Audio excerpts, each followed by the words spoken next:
I'm not a professional runner, but I have been running for about 10 years now, and I have learned a lot about running equipments, just from research, just from experience over the years. So, what I'm trying to do over here is that uh, lately I'm noticing that there are a lot of questions regarding which is a good shoe. There are so many brands out there now. Each brand has different types. It's like, you don't even know. Maybe some version fits you. For example, Nike Pegasus 33 was the best shoe that fit my that was a good fit for me, and I ran half marathon in that. But Pegasus 34, 35, 36 didn't work out for me. So I thought that, not being a professional runner, how do you know how to choose your shoe? So I'll try to guide you, and let me just tell you that buying a shoe and the shoe to fit you, like loving the shoe, is entirely up to you. Okay, it's based on your feet, based on how you feel when you run. No matter what professional runners say, no matter whoever tells you that this is the best shoe, or go buy this one, it completely depends on your fit. Nobody can say that this will definitely fit you. So I can at least guide you how you can choose it on your own going forward.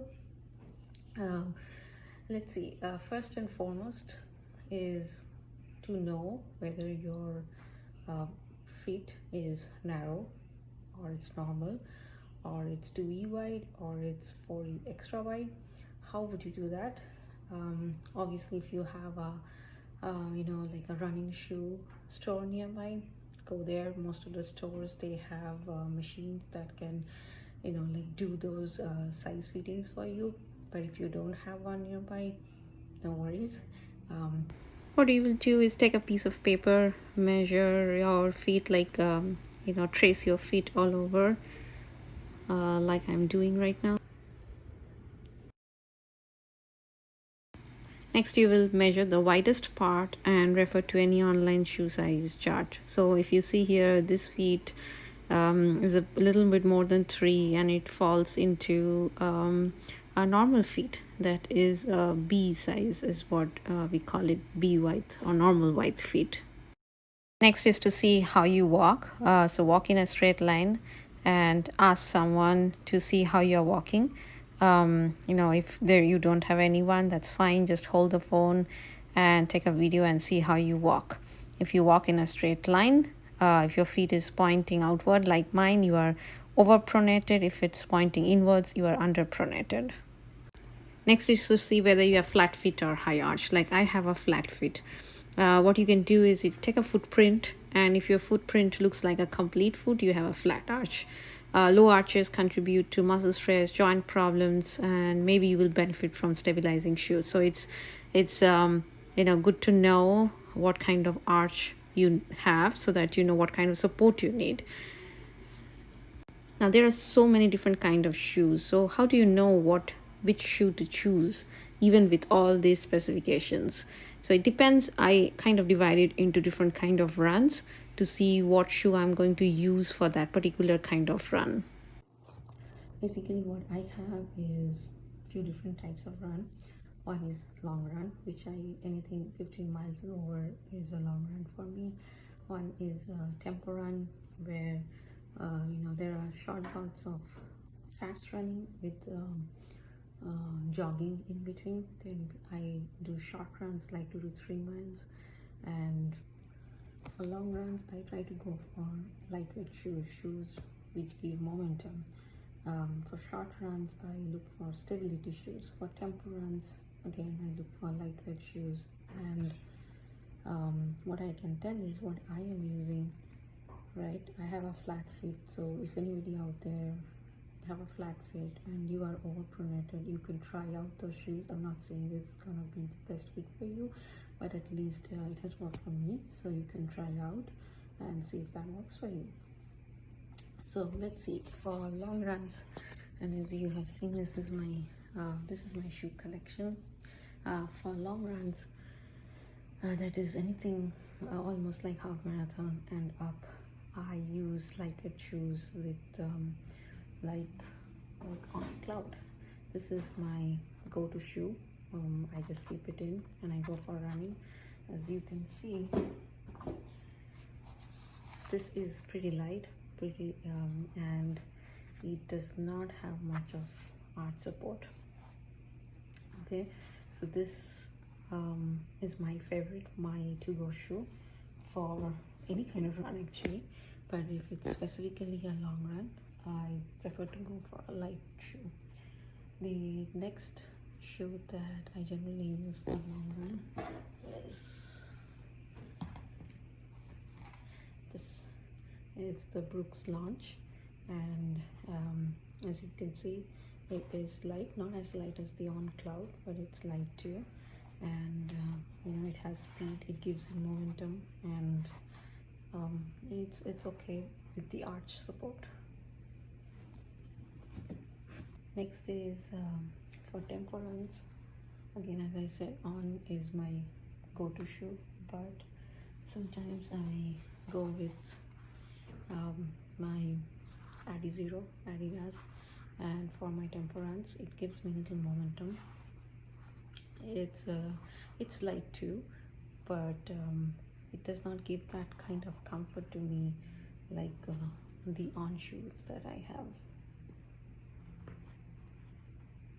These are Salomon, and this is a pretty heavy shoe actually.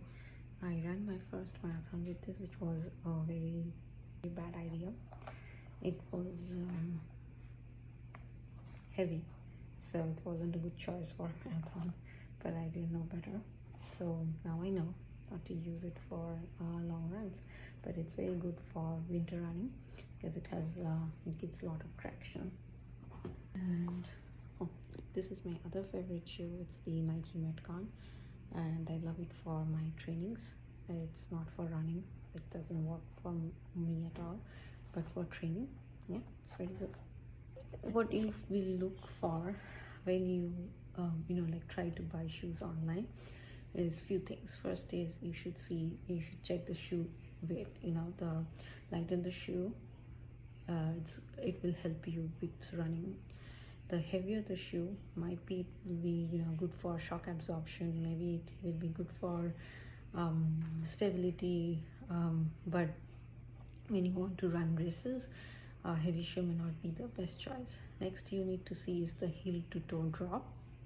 I didn't much differ for me, but if there is no heel to toe drop, then you can basically feel the road, like the Meta Racer, the Asics Meta Racer I had. It was like I'm almost running on the road. Actually, the On shoe also almost is no heel to toe, very very slight heel to toe, and I can feel the road sometimes, but it's okay. It actually helps me run faster. Next is shoe cushion. Like if you want cushion, you don't want to feel the road that much, then you make sure that you see how much cushion it has. And generally for flat feet, I can say neutral shoes are good. Moderate cushion is good. Maximum cushion is not that good for me. It didn't work out for me. So hope this was helpful. Oh, and one last thing is make sure that you go at least 1 to 1.5 sizes over your normal dress shoe size, because your feet should be able to move a little while it's running, but obviously not too much that your feet is just bouncing around inside the shoe. So like my dress shoe size is 8, and I go for 9.5, either for running or for training. I go for 9.5, and works out really well.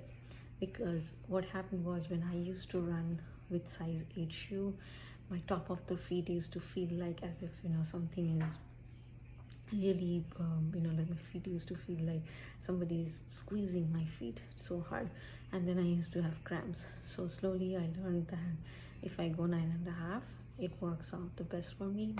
My feet does not bounce around, but it gives enough space to make me run.